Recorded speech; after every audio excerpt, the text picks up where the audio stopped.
चन्द्रहासोज्ज्वलकरा शार्दूलवरवाहना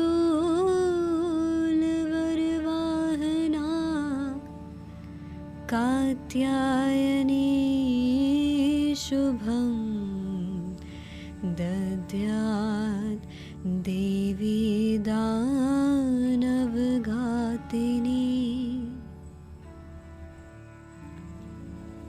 आज है नवरात्रि का छठा दिन, यानी छठी दैविक शक्ति की कहानी का। नवरात्रि के छठे दिन पूजा जाता है देवी कात्यायनी को। देवी कात्यायनी माँ दुर्गा का छठा अवतार है। देवी कात्यायनी बुराई का विनाश करने के लिए मानी जाती हैं और साथ ही उन्हें योद्धा के रूप में भी देखा जाता है, जो संसार में शांति लाने में सक्षम है। देवी कात्यायनी माँ दुर्गा का सबसे उग्र रूप है। इस रूप में माँ दुर्गा की 4 भुजाएं हैं। एक हाथ में उन्होंने तलवार पकड़ी है, दूसरे में कमल का फूल और बाकी दोनों हाथों से वे अपने भक्तों को आशीर्वाद देती हैं। माना जाता है कि देवी कात्यायनी अपने भक्तों को हर प्रकार की बुराई से बचाती हैं और साथ ही अपने भक्तों को आशीर्वाद देती हैं कि वे अपना जीवन खुश और आनंदमय जिएं। देवी कात्यायनी की कहानी शुरू होती है ऋषि कात्यायन से। ऋषि कात्यायन की आगे कोई संतान नहीं थी, जिसके लिए उन्होंने कई सारे तप और पूजा पाठ किए। उसी दौरान वहीं दूसरी तरफ एक दुष्ट राक्षस महिषासुर देवताओं को परेशान कर रहा था और तो और रोज उसका आतंक बढ़ता ही जा रहा था। इन सब से परेशान सभी देवतागण भगवान विष्णु के पास पहुँचे कि कैसे वो सब महिषासुर से छुटकारा पा सकते हैं। और फिर भगवान विष्णु के कहने पर भगवान शिव और भगवान ब्रह्मा भी भगवान विष्णु के साथ शामिल हो गए। उसके बाद त्रिदेव ने मिलके एक ज्वाला उत्पन्न की, जिसने देवी कात्यायनी का रूप धारण किया। देवी कात्यायनी का जन्म ही महिषासुर का वध करने के लिए हुआ था, जिसके लिए उन्हें सभी देवताओं ने कई सारे अस्त्रों का आशीर्वाद भी दिया था। जैसे भगवान शिव ने उन्हें त्रिशूल प्रदान किया था, भगवान विष्णु ने सुदर्शन चक्र, भगवान वरुणा ने शंख, अग्निदेव ने भाला, वायुदेव ने धनुष, भगवान सूर्य ने तरकश, इंद्र ने वज्रपात, कुबेर ने गदा, ब्रह्मा ने माला और पानी का बर्तन, कला ने दी एक तलवार और कवच, विश्वकर्मा ने युद्ध लड़ने वाली कुल्हाड़ी और भी कई सारे अस्त्रों और शस्त्रों के साथ उन्हें आशीर्वाद दिया गया था। और साथ ही उनकी सवारी है सिंह। और फिर उसके बाद माँ दुर्गा ने ऋषि कात्यायन की बेटी के रूप में जन्म लिया, जिससे उनका नाम पड़ा देवी कात्यायनी। देवी कात्यायनी का जन्म असुरों का नाश करने के लिए हुआ था और उन्होंने एक योद्धा के रूप में जन्म लिया था।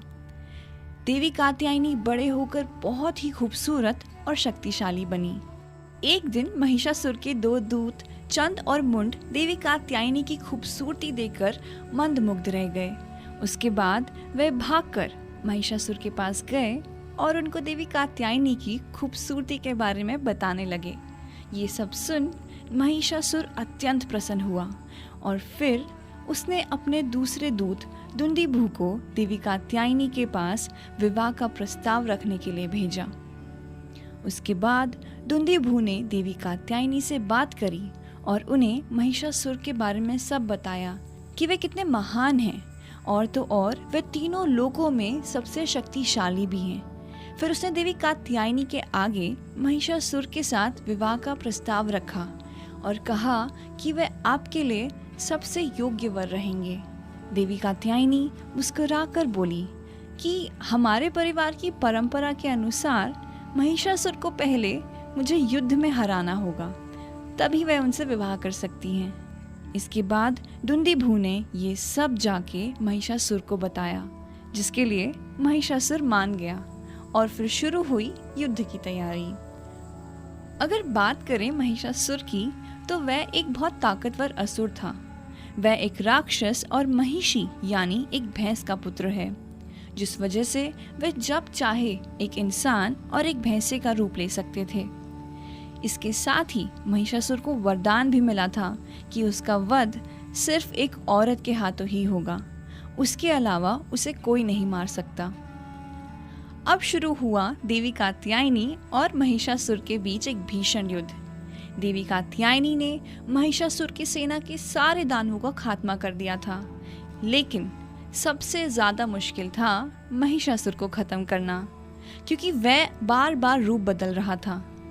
लेकिन जब महिषासुर भैंस के रूप में था, तब देवी कात्यायनी ने बड़ी चालाकी से महिषासुर के ऊपर बैठ गई और फिर उसे नीचे गिरा के अपने पैरों के नीचे दबा लिया। फिर अपने त्रिशूल से उसकी गर्दन को उसके धड़ से अलग कर दिया।